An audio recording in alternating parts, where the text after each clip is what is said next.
নবী আকরাম সাল্লাল্লাহু আলাইহি ওয়াসাল্লামের সিরাতের একটা গুরুত্বপূর্ণ শিক্ষা, গুরুত্বপূর্ণ একটা আদর্শ আমি যেই হাদিসের অংশ বিশেষ পাঠ করেছি এই হাদিস থেকে কিছুটা বুঝে আসে।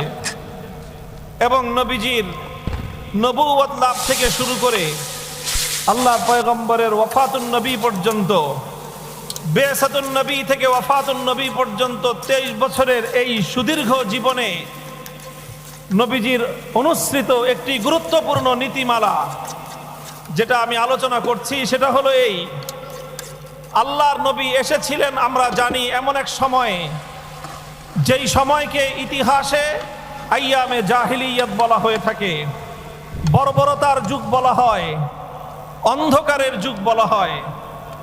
সেই অন্ধকার যুগে আল্লাহর নবী নবুয়তের প্রদীপ জ্বাললেন।